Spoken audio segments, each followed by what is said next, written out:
하나님의 말씀은 누가복음 6장의 말씀입니다. 신약성경 98면 누가복음 6장 12절부터 19절까지의 말씀입니다.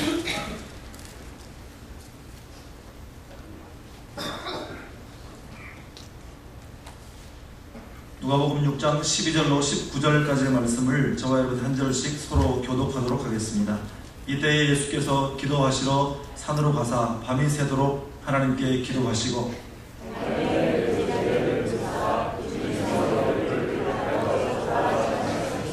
곧 베드로라고도 이름을 주신 시몬과 그의 동생 안드레와 야고보와 요한과 빌립과 바돌로메와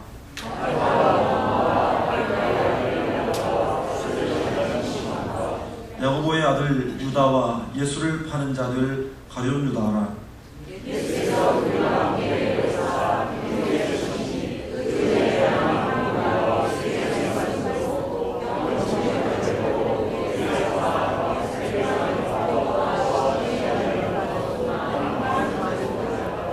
더러운 귀신에게 고난받는 자들도 고침을 받은지라.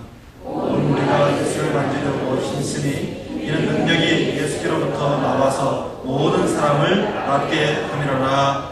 아멘. 하나님께서 이 말씀을 통해서 우리에게 은혜 주실 줄 믿습니다. 오늘 우리에게 또 말씀을 전해주실 백현순 선교사님은 우리가 이미 주보를 통해서 여러 번 광고했다시피 필리핀 호람빌 선교회를 대표하시는 선교사님이십니다. 이 선교사님이 24년 전에 이 필리핀의 호람빌 선교회와 함께 사역을 하시면서 24년 동안 한결같이 그곳에서 사역을 하고 계시는 하나님께서 귀하게 쓰시는 선교사님이십니다. 이 시간 나오셔서 말씀 전하실 때 큰 은혜를 받으시기 바랍니다. 나오실 때 박수로 환영하겠습니다.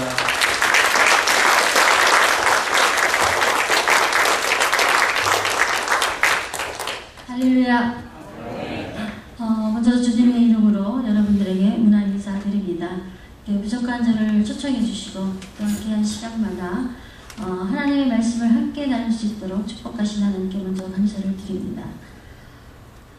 오늘 본문 말씀을 통해서 여러분들에게 말씀 그대로 하나님의 부르신 제자들에 대한 각자의 믿음의 분량에 따라 하나님은 나를 어떠한 사람으로 부르셨는가 하는 귀한 시간이 되시기를 주님의 이름으로 부탁을 드립니다. 저는 호람빌 선교회를 가기 전에는 한국에서 목회를 했습니다. 약 10년 동안 한국에서 목회를 했고, 그리고 나서 제가 88년도에 처음 필리핀을 들어가게 되었습니다. 저는 감리교회 출신입니다. 저희 할아버지가 처음에 저희 집에서 교회가 시작이 되었습니다. 저희 할아버지께서 교회를 집에서 교회를 세우시고 그리고 교회를 시작하시고 86년 전에 하나님께서 예수를 믿으시고 그리고 장로님이 되셨습니다. 그래서 저희 아버님도 장로님이시고 그리고 제가 3대째 예수를 믿게 됐고 그리고 제가 국민학교 초등학교 5학년 때 제가 예수님을 만났습니다. 그러니까 어머니를 따라 교회를 다녔지만 직접적으로 예수님을 만나게 된 건 제가 초등학교 5학년 때 성령 체험을 하게 되었고 그리고 방언을 받고 또 저희 어머니께서 저희 형제가 4남매가 있습니다. 큰오빠가 있고 작은오빠, 언니, 저한테 제가 막내예요. 근데 저희 할아버지께서 저희 큰오빠를 받으셨는데 저희 어머니가 욕심이 많으셔서 큰오빠는 안 받치시고 그러다가 은혜를 받으시고 난 다음에 자녀들이 다 장성을 하고 나니까 바칠 자녀가 없더래요. 근데 제가 막내잖아요. 그래서 막내인 찌끄러기지만 그래도 하나님께 드려야 되겠다 하는 마음에 저보고 제가 중학교 3학년 때 저희 어머니가 저에게 물으셨어요. 내가 하나님이 너를 만약에 쓰신다면 그 길을 가겠느냐 이렇게 물으셨을 때 제가 그랬습니다. 하나님이 원하신다면 제가 하나님의 종이 되겠습니다 라고 고백을 하게 되었습니다. 그래서 고등학교 졸업하자마자 신학을 갖고 신학교 4년을 졸업하자마자 23살에 처음으로 간 목회지가 난지도, 지금은 상암 경기장이 되었죠. 그때 거기에 쓰레기더미 속에 있는 그 넉마주의들과 함께 천막을 치고 교회를 시작을 했었습니다. 그래서 이렇게 흘러 다 보니까 참 30년을 넘게 목회를 사역을 하면서 결국 제가 돌아본 것은 뭐냐면 하나님께서 하셨다라는 얘기입니다. 하나님께서 불러주셨고, 그리고 그 모든 하나님의 그 사역을 감당하는 일정 속에 하나님께서 저에게 그 길을 갈 수 있도록 지켜주셨고, 또한 예수 그리스도의 제자로서의 그 일을 감당할 수 있는 힘과 능력과 지혜를 주셨다라는 것을 여러분들 앞에 고백할 수가 있습니다. 저희 어머니는 아직 생존해 계셔요. 지금 98이십니다. 네, 제가 이렇게 주님의 일을 감당할 수 있고 이러한 사역들을 할 수 있는 것이 바로 믿음의 조상을 좋은 믿음의 조상을 가졌기 때문이라고 저는 고백할 수 있습니다. 우리가 성경에 보면 아브라함이 믿음의 조상이 되어서 이스라엘 민족을 이끌었듯이 저에게도 그렇게 믿음의 좋은 조상을 하나님께서 축복해 주셔서 이런 사역을 감당할 수가 있습니다. 저희 어머니는 제가 초등학교 5학년 때 성령 체험을 하시고 그때부터 교회를 떠나지 않으십니다. 저녁 8시가 되면 교회로 올라가시고 아침 9시에 교회에서 내려오십니다. 성전을 떠나지 아니하시고 지금까지도 철야를 하시면서, 그리고 하나님의 주신 사명을 따라서 은사 집회를 하시면서 아직도 사역을 하고 계십니다. 저희 집에서. 그래서 매주 화요일이면 저희 집에서 은사 집회를 하시는데 많은 분들이 한 30명씩 모여서 예배를 드리고, 그리고 치유의 사역도 하시고, 함께 하나님의 사역을 나누고 있는 축복의 가정에서 저는 태어났습니다. 그래서 이렇게 여러분을 만나게 된 것도 하나님의 이런 축복 가운데, 또한 여러분들과 함께 하나님의 사랑을 나눌 수 있는 것도 바로 하나님이 우리에게 주신 놀라운 축복이라고 저는 믿고 있습니다. 오늘 이 시간에 하나님께서 주님께서 12사도를 세우신 것과 같이 바로 여러분들을 부르셨다, 저는 그렇게 믿고 있습니다.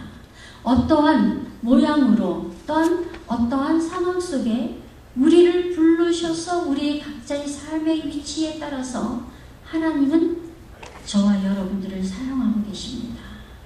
내가 베드로가 되었든지 아니면 야고보가 되었든지 어느 상황이 되었는지는 잘 모르지만 불명고 하나님은 이 자리에 여러분들을 불러 모으신 것은 예수님의 제자로서 이 땅 위에 아름다운 사역을 쓰시기 위하여 부르셨다라고 저는 보고 있습니다.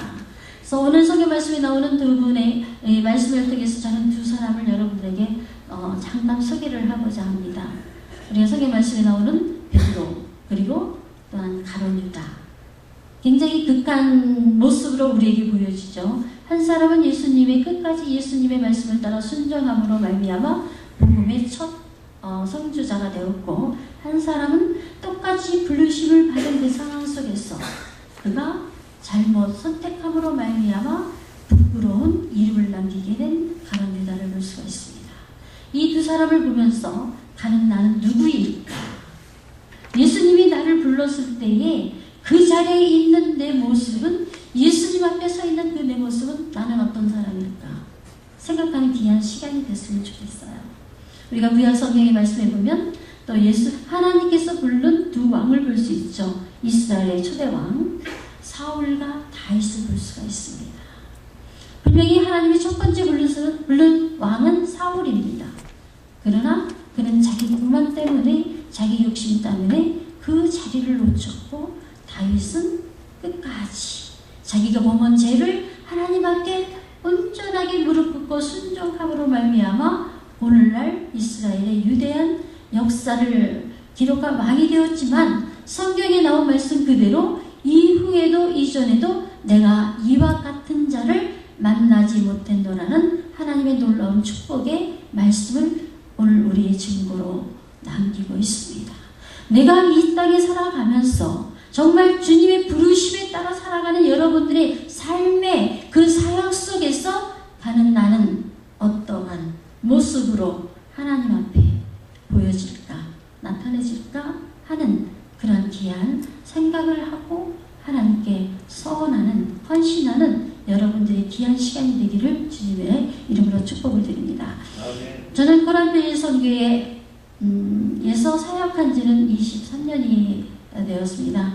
지금 현재 저희 코란빌 선교의 사역 지도가 아마 띄워질 겁니다. 저희 코란빌 선교회는 남쪽 북쪽으로 떨어져서 약 7,200개의 섬으로 나눠져 있는 지역에 약 5군데로 분포해서 저희가 사역을 하고 있습니다. 그 5군데는 저희 선교회 교회들이 저희가 신학교를 하고 있기 때문에 그런 지역에 목회자들을 활성화할 수가 있습니다. 만약에 신학교를 하지 못했다면 저희 이런 지역에 목회자를 활성화할 수가 없는데, 북쪽으로는 이프가우 쪽에 4개의 교회가 되어 있고 수빅 쪽으로는 교회가 3개의 교회가 있습니다. 그리고 마닐라 북쪽으로는 블라칸이라는 지역에 2개의 교회가 설립이 되어 있고요. 그리고 제가 어저께 말씀드렸던 빈민철교회, 코란빌 선교회 최초의 교회, 그 빈민철교회 지역에 말라몬 레트네 교회가 세워져 있습니다. 그리고 마닐라 남쪽으로 내려오면 가비테라는 지역에 카모나 교회와 호프 교회가 세워져 있고, 그리고 나무라 지역에 저희가 리버사이드 교회가 세워져 있고, 가비테에 저희가 가비테 교회가 세워져 있습니다. 이렇게 마닐라 유축으로 이렇게 세워져 있고요. 그리고 남쪽으로 내려가면 민도로의 섬에 제가 단가리에 게이스 팸프가 있는데 단가리 교회가 세워져 있고, 산지인 교회가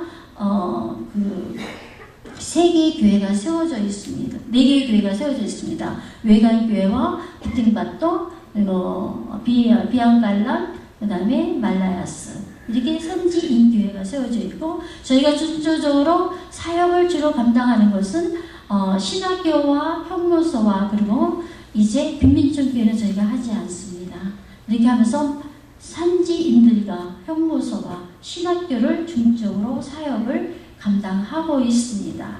그래서 저희 이번에 형무소 안에는 그 직업훈련학교를 하다 보니까 많은 것들이 필요하게 되었습니다. 뭐 컴퓨터도 필요하게 되고, 그리고 그 기술을 배우고 있는 사람들에게 되어줄 수 있는 자료들이 굉장히 많이 필요하게 되었는데, 참 그거 되어주는 것이 그렇게 쉽지가 않았습니다. 근데 작년에 하나님께서 정말 놀라운 일을 행해 주셨습니다. 우연치 않게 감리교 선교사님 한 분을 만나게 되었는데, 그분이 노타리 클럽 회장이었습니다.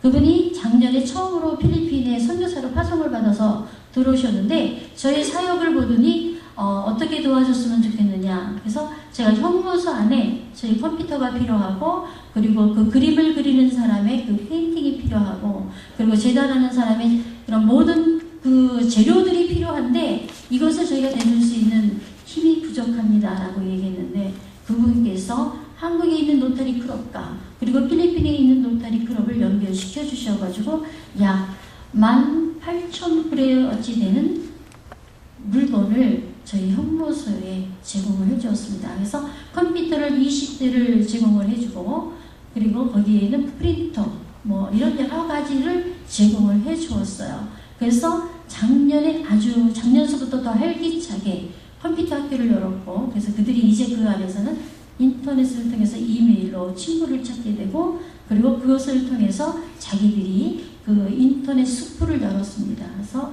고등학교를 거기까지 가르쳐주지만 대학까지는 하지 못하는데, 그 인터넷을 통해서 그들이 이제 자기가 원하는 과를 선택을 해서 공부할 수 있는 그런 프로그램을 작년서부터 형무소에 저희가 개설을 하게 되었습니다.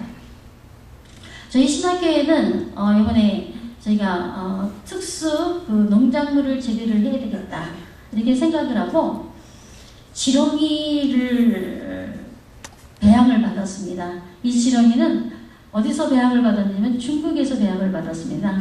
한국 감리교 선교사님들 중에 그 베이징 대학에서 그 지렁이를 통해 지렁이 연구해가지고 바이오 그 아그리컬처 바이오로 통해서 박사학위 받으신 분이 2분이 계셔요. 감리교 목사님이신데 그분이 우연찮게 만나게 이번에 성리순례를 통해서 만나게 되었어요. 그래서 저희 신학교 얘기 이렇게 쭉 얘기를 해드렸더니 그분이 그러면 제가 거기에 지렁이를 배양을 해주겠습니다. 제가 농사를 짓는다고 말씀을 드렸잖아요. 신학생들을 통해서 아침에 2시간, 저녁에 2시간.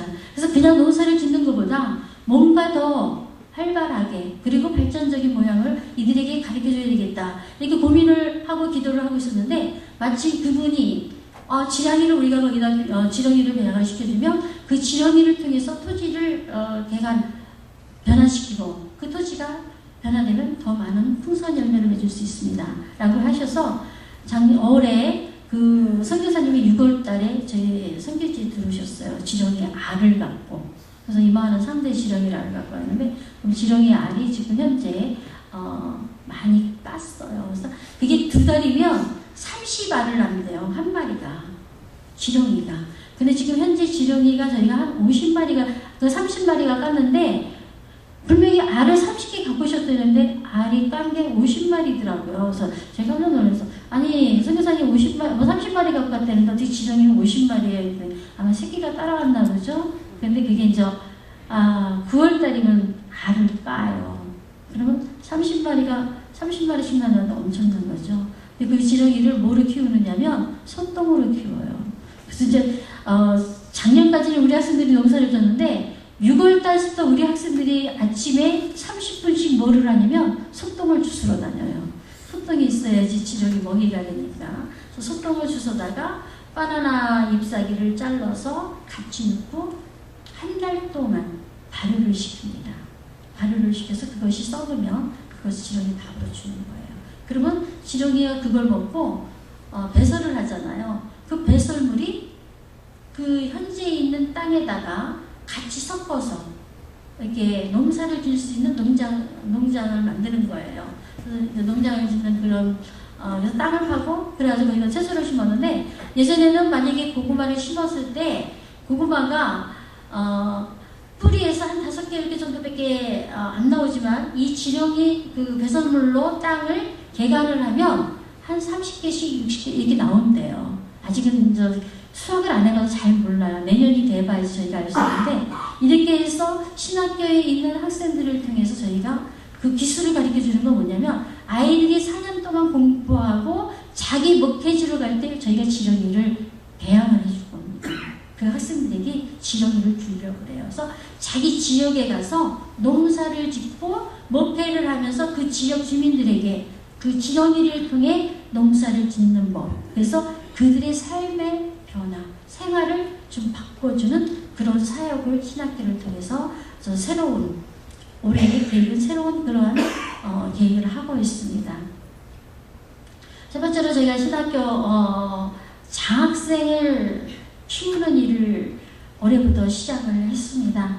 제가 이번에 그 필리핀 전 지역에 있는 저희 코람비 신학교 출신들 교회 오지에서 저도 오지에서 사역을 하고 있지만 그보다 더 깊은 오지에서 목회하는 친구들이 참 많이 있어요. 저희가 신학교 학생들이 약 300명 정도를 배출을 했는데 그 중에 60%가 목회를 해요. 그래서 그들이 정말 온전하게 하나님을 바라보고 아무도 의존하지 않고 오로지 하나님이 주시는 그 능력의 안에서 목회하는 친구들이 시골에서 너무나 힘들게 어렵게 목회하는 친구들이 있어요. 그래서 그 친구들한테 이렇게 편지를 받게 되면 저희가 뭐 도와주지는 못하지만 기도를 하고 이랬는데 올해는 제가 찾아다니게 되었습니다. 그래서 찾아다니면서 그들에게 무엇을 도와줄까? 그러니까 목회의 뭐 생활비를 도와주는 것이 아니라 그들이 목회를 최선을 다해서 목회를 할 수 있도록 도와줄 수 있는 것이 무엇일까? 찾다 보니까 자녀들에게 장학금을 주는 것이었습니다. 아버지는 사명을 따라 그 오지에서 목회를 하지만 자녀들은 사실 희생하는 거잖아요. 부모에 의해서 희생을 하기 때문에 그 아이들에게 아버지가 희생하는 그 대가를 내가 축복을 받았다라는 것을 그들에게 체험하기 위해서 그 자녀들에게 장학금을 전달을 해주고 학교를 들어갈 수 있도록 고등학교를 다니고 그리고 대학을 갈 수 있는 그러한 선택권을 줄 수 있도록 그런 사역을 하고 있습니다. 근데 그것을 그냥 내주는 것이 아니라 그 학생이 고등학교를 졸업하면 저희 신학교에서 의무적으로 4년을 공부를 해야 돼요. 그래서 4년 공부를 고등학교를 졸업하고 들어와서 4년 교육을 하고 난 다음에 그 학생이 4년 교육을 마치면 대학을 갈 수 있는 장학금을 지급해 주기로 이렇게 약속을 했습니다. 왜냐면 하나님을 확실하게 알 수 있는 시간을 갖기 위해서. 그리고 왜 아버지가 그렇게 깊은 곳에서 목회를 하는가? 그것은 바로 하나님의 사랑이 있기 때문에, 그리고 하나님이 그들에게 주신 사명을 따라 살아간다는 확실한 약속을 그 자녀들에게도 계승을 해주기 위해서 저희가 4년 동안의 신학교에 와서 공부를 하라. 그리고 그 4년 동안의 배우는 과정 중에 신앙을 키워주는 거예요. 기도하는 거, 그리고 예배 드리는 거, 성경 읽는 거, 그리고 농사 짓는 법을 함께 가르쳐 주어서 그들이 자기가 받은 탈란트에 따라서 대학을 갔을 때 그것을 통해서 또한 아름다운 하나님의 사역을 감당하는 귀한 일꾼으로 키워주기 위해서 저희가 그들에게 하나님의 귀한 일꾼을 키우기 위해서 그러한 장학지도를 설립을 했습니다. 그래서 섬에 있는, 이번에도 제가 이제 그래서 거기 있는 지역을 찾아가게 되었는데, 저희는 저희 본부는 형무소 안에 있어요. 저희 본부가. 그래서 모든 형무소가 중심이 되어가지고 저희가 북쪽으로, 남쪽으로, 동쪽으로, 서쪽으로 이렇게 뻗어나가는데, 이번에 제가 동쪽에 있는 그 빅볼이라는 지역을 가게 되었습니다. 그 지역을 가게 됐는데 저희 그 숙소에서 약 8시간을 밤에, 이 필리핀은 주로 여행을 하면 밤에 많이 출발을 해요. 왜냐면 낮에는 트래픽이 걸리니까 시간이 많이 걸리거든요. 그래서 밤에 8시에 버스를 타면 새벽 3시에 그 나가라는 지역에 도착하게 됩니다. 밤새 달리는 거예요.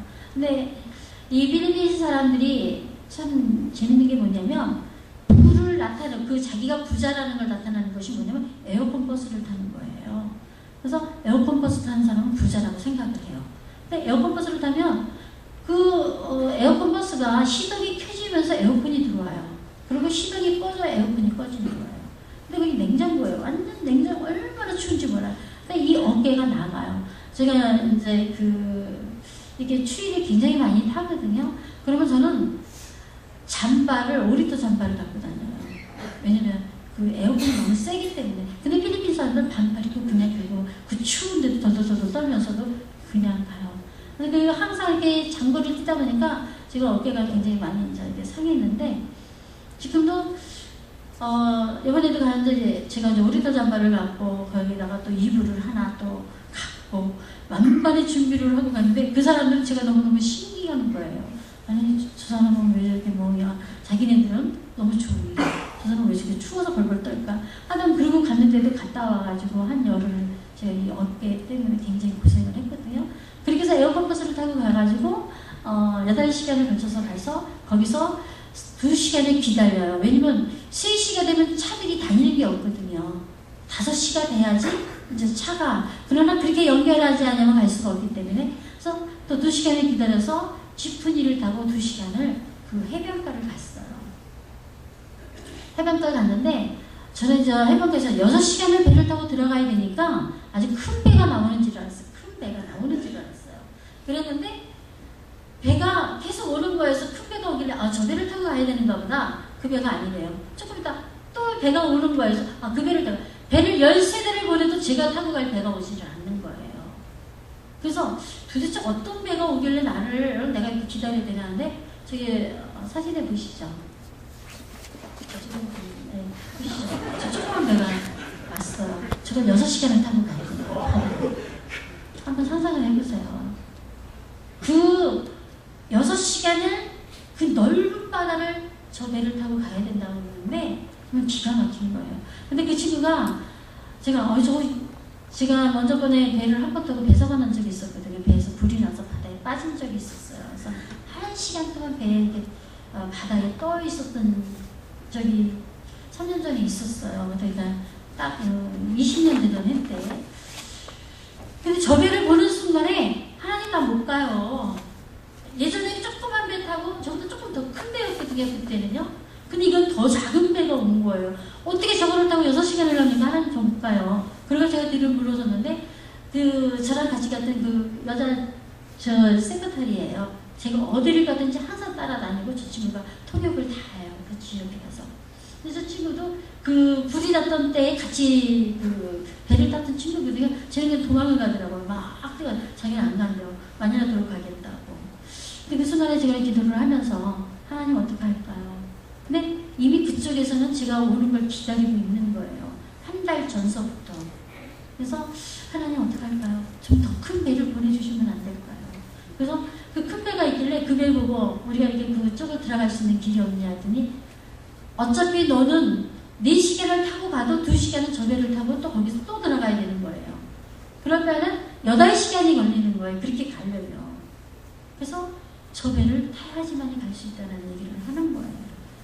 근데 그 사공이 저를 위해서 특별하게 갖고 온 것이 있었어요. 그게 뭐냐면 그 왜 5살이나 한 6살짜리 바다에 가면 노는 주부 있죠. 조그만 주부. 그거 하나하고 야구 모자. 야구 모자는 뭐냐면 타자가 타석에 서서 야구 칠 때 머리 다치지 않게 쓰는 모자 있죠. 그 모자 하나하고 그 주부를 갖고 온 거예요. 그래서 저보고 주부하고 모자를 주면서 이 주부를 갖고 그리고 모자를 쓰면 안전하다고. 자기들은 수십 년을 거기를 그렇게 다녔으니까 뭐 별 그게 아니지만 전 처음이잖아요. 제가 수빅바다를 수없이 다녔지만 그리고 민도로 바다를 수없이 다녔지만 저렇게 조그만 배를 타고 다니는 건 한 번도 없거든요. 그래서 방법이 없잖아요. 근데 하나님이 지켜주실 것이다. 결론은 그거예요. 하나님이 보내실 때는 이유가 있을 거고 또 가게 하실 때는 분명코 하나님이 끝까지 지켜주실 것이다. 결국 믿음뿐이 없더라고요. 그래서 그래 죽어도 어차피 선교사는 죽기까지 목숨을 걸고 복음을 전하는 사람이니까 어디서 죽어도 죽을 테니까 바다에서 죽든 육지에서 죽든 하나님의 시간에 맞춰서 하나님 데려가시겠지. 이런 마음으로 저 배를 타고 6시간을 바다를 건너갔습니다. 가서 봤는데 가서 그 지역을 딱 들어갔는데 하나님 보내신 이유를 알겠더라고요. 거기에 그 전도사가 그 목사님이 거기 섬이 조망 6개의 섬이 쫙 있는 거예요.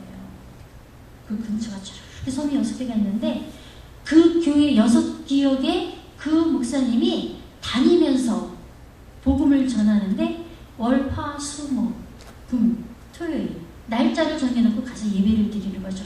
저기 보이는 사역자가 있는데 그 사역자가 거기 가서 예배를 드리는데 깜짝 놀란 거예요. 그러니까 아무도 그 지역에 사역자가 안 들어가는 거예요. 너무 가난하고 너무 힘드니까. 근데 이 사역자는 그 지역에 들어가서 자기가 교회를 해요.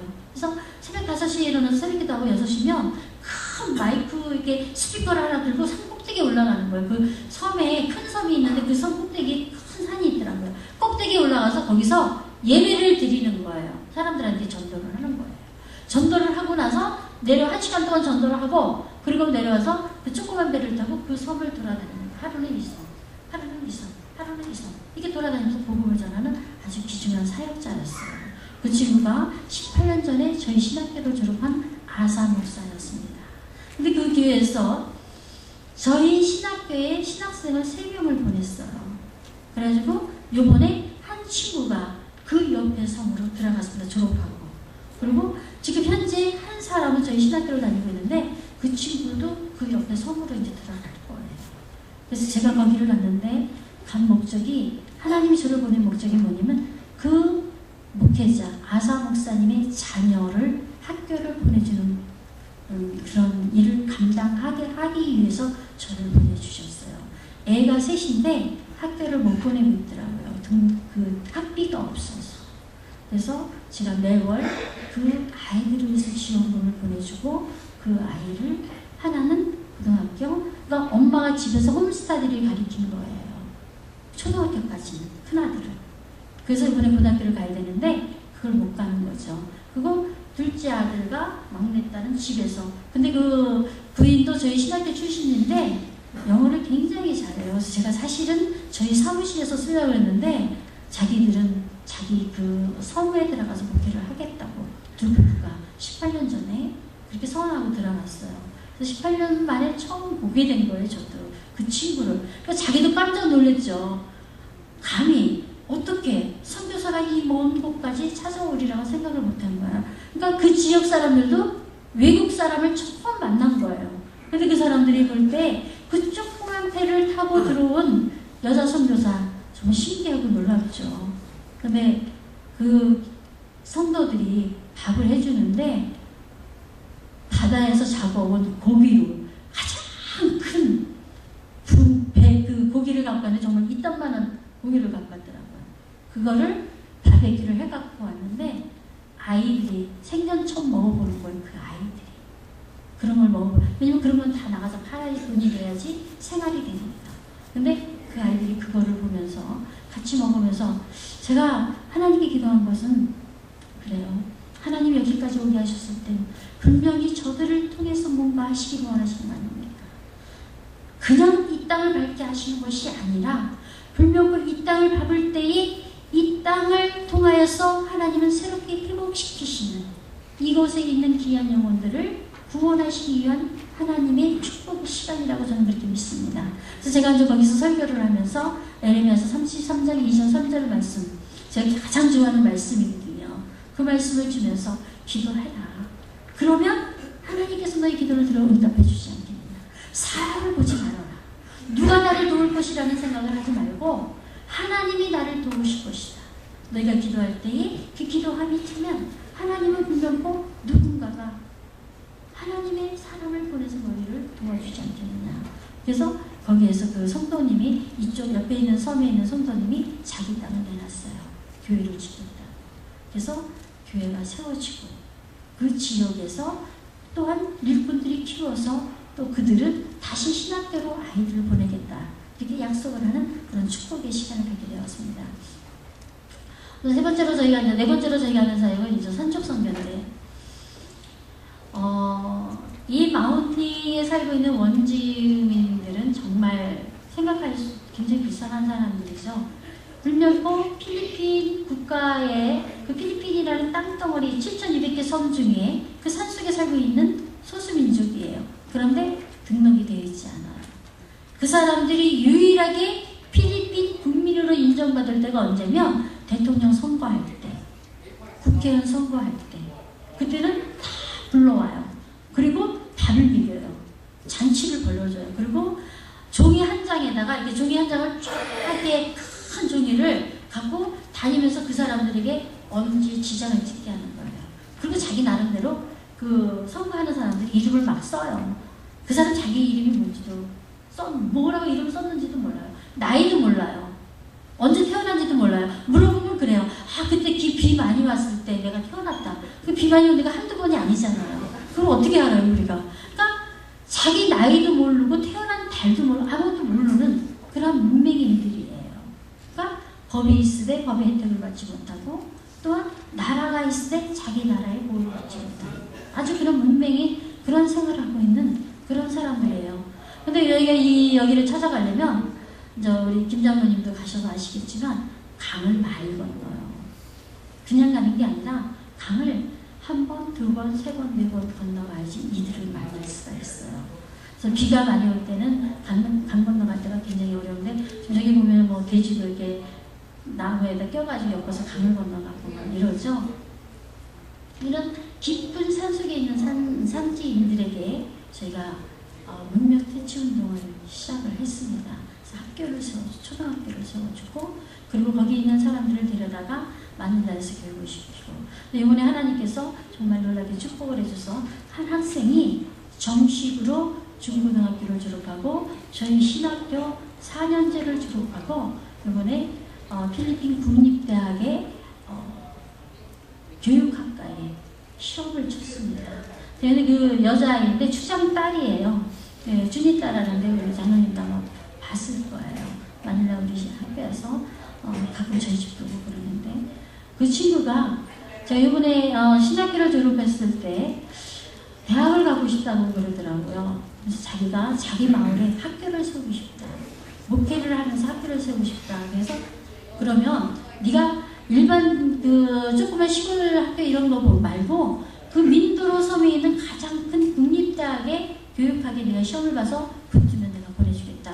근데 거기에 굉장히 세거든요. 국립대학은 각 그 밑으로 섬에 있는 학교에서 10등 안에 드는 애들만 교육대학에 들어가. 굉장히 세요. 그래서 붙을 거라는 생각을 못했어요. 그 친구가 떨어질 거다. 그런데 붙었어요. 하나님께서 정말 그 친구에게 지혜를 주셔서 붙었어요.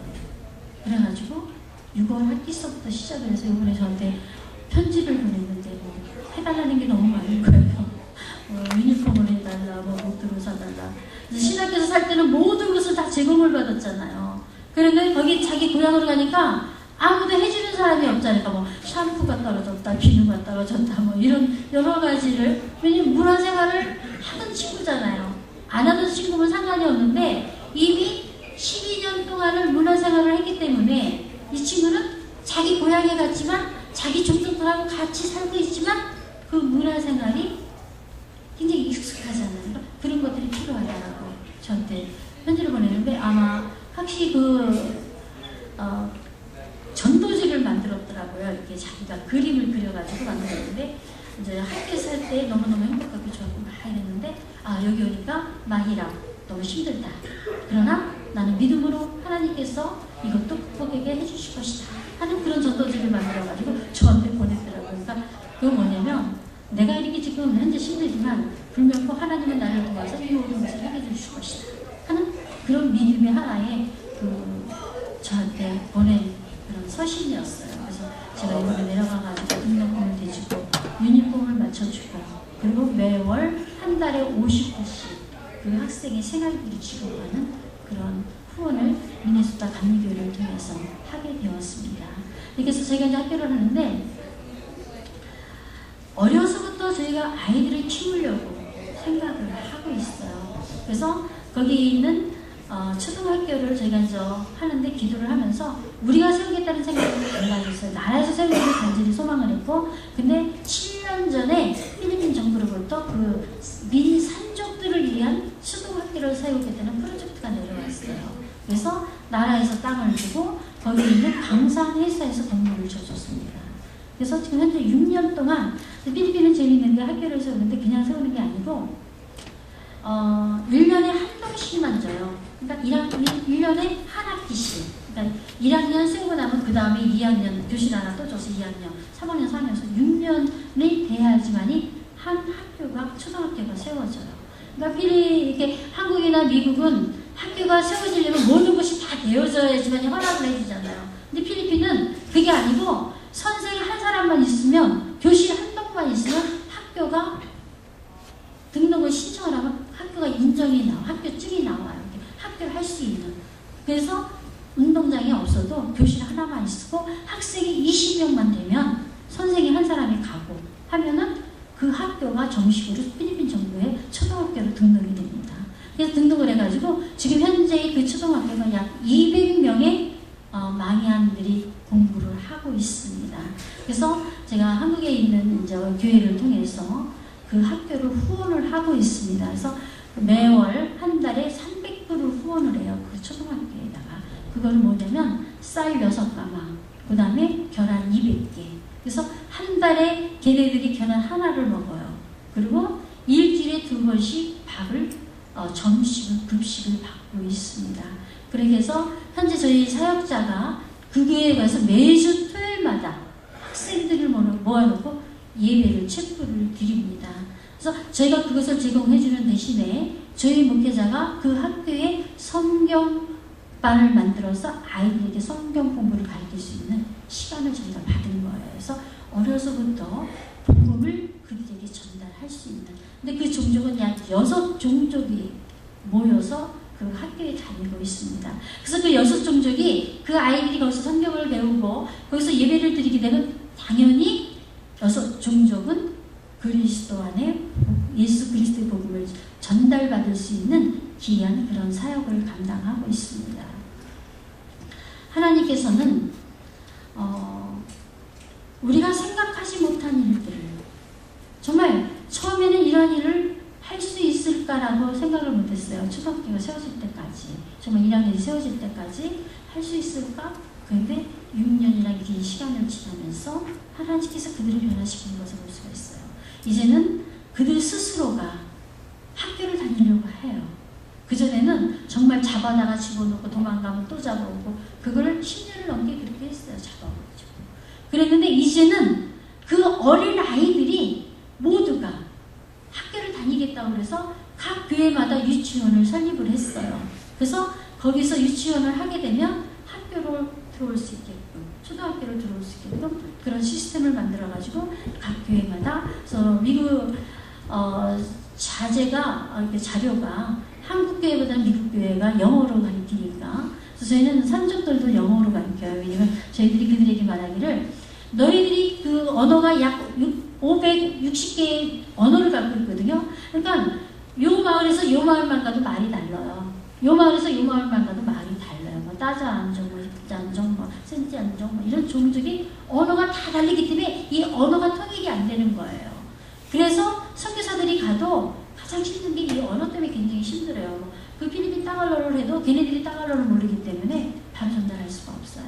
그래서 저희가 생각한 것이 그 지역에 있는 젊은이들을 데려다가 마닐라 신학교에 와서 영어를 가르치는 거예요. 성경을. 그래서 그 아이들이 4년 동안의 영어로 성경 공부를 하고 신학교 공부하고 나면 그 아이들을 자기 지역에 파송을 하는 거예요. 그래서 자기 지역에서 복음을 전하면 선교사들이 가서 영어로 설교할 때에 자기 언어로 그 친구들이 통역을 해요. 이렇게 해서 저희는 가서 하는 것이 아니고 데려다 훈련을 시켜서 교육을 시켜서 재파송을 하고, 그리고 선교사들이 그 지역에 들어가 무엇을 도울 수 있는가 이렇게 하면서 사역을 감당을 했습니다. 그러다 보니까 아이들이 눈이 떠여지고, 우리가 예수님을 알므로 말미암아 이렇게 다른 세상이 있구나. 우리가 예수님을 믿고 보니까 이런 축복을 받을 수 있는 일들이 있구나 하는 것을 하게 되었어요. 근데 이제는 스스로 자기들이 고등학교를 들어가려고 그래요. 이번에도 하나님께서 참 귀하게 축복하신 것은 말라야스에 있는 지역에 두 아이가 중고등학교를 졸업을 했어요. 제가 이제 그 친구들에게 학비를 내주면서 과연 쟤들이 마닐라로 신학교를 들어올까 안 들어오지 않을까 했는데 이번에 올라왔어요. 그래가지고 이번에 저희 신학교에 입학을 했습니다. 근데 우리 이렇게 우리 한국에는 보면은 이렇게 서울로 올라오면 시골로 안 내려가잖아요. 그냥 서울에 잘 잡고 살고. 근데 이 산지인들은 참 신기한 게 뭐냐면 가요. 마닐라에서 안 살아요. 그냥 3년이고 4년이고 이렇게 교육을 시키고 나면 가겠냐? 그러면 가요. 그래서 마닐라에 남아있는 친구들이 없는 거예요. 거진 저희 신학교 출신들이 다 섬에서 오고, 그리고 그 산속에서 온 친구들인데 80%가 자기 고향으로 다 돌아가요. 그리고 60%가 목회를 하는 거예요. 그래서 이 산지인들도, 이 망한 종족들도 결국은 자기 고향으로 돌아가서 똑같이 맨발로 다니고 산에들을 막 이렇게 쏘다니면서 나무를 따고 뿌리를 캐고 이렇게 먹으면서도 하나님의 복음을 전하는 아주 귀한 육군으로 살아가고 있습니다. 특별히 산지 교인들은 너무나 놀란 건 뭐냐면 저보다 신앙이 더 좋아요. 걔들은 우리 망한 교회들은 눈을 뜨면 다 교회로 와요. 뭐 세수하고 뭐 이런 게 아니고 일단 일을 하면 해 뜨기 전에 이제 해가 뜨려고 그러면 눈을 뜨잖아요. 그럼 다 교회로 와요. 교회 와서 예배를 드려요. 먼저 하나님께 찬양을 드리고, 그리고 기도를 하고 예배를 드려요. 그리고 나서 바깥으로 나가요. 먹을 거 찾으러. 산으로 먹을 거 막 찾으러 다니다가 또 들에 나와서 자기들이 거둬온 것이 있으면 들어오면 집으로 먼저 가는 게 아니고 보따리 다 교회에다 놔두고 교회로 먼저 들어와요. 그래서 교회에서 와서 저녁 예배를 드려요. 그리고 깜깜한 밤에 돌아가서 그들이 거기에서 저녁을 해요. 그래서 이 산지인들은 아직도 불씨를 꺼뜨리지 않습니다. 여자가 불씨를 꺼뜨리면 쫓겨나요. 그래서 불이 없는 것 같은데 이게 호 불면 불이 살아나요. 그럼 거기서 밥을 해먹는 거예요. 거기서 카사바도 삶아먹고 고구마도 삶아먹고 이렇게 삶아먹어서 아직도 그렇게 미개한 생활을 하고 있습니다. 근데 하나님께서 놀랍도록 축복을 해주셔서 이제는 프란필 선교회가 그들에게 문명의 혜택을 주기 위해서 한국에서 솔라 아시죠? 태양열판 갖다가 전기를 시설해서 전기 들어오게 하고, 그래서 그 전기를 태양열판을 세워주면서 제가 한 얘기가 뭐였냐면, 하나님은 이렇게 놀랍고 위대하시다. 우리가 어느 기계를 통해서 전기를 받는 게 아니고 바로 하나님이 직접 우리에게 주신 그 열을 통해서 우리가 전기를 쓸 수 있는 것, 이것이 바로 하나님의 능력이다 라는 것을 실제적으로 몸으로 배울 수 있는, 그렇게 아이들이 그 사람들에게 보여주고 하면서 사역을 감당하고 있습니다. 앞으로 하나님께서 정말 여러분들을 통해서 어떤 일을 하실지 저는 모릅니다.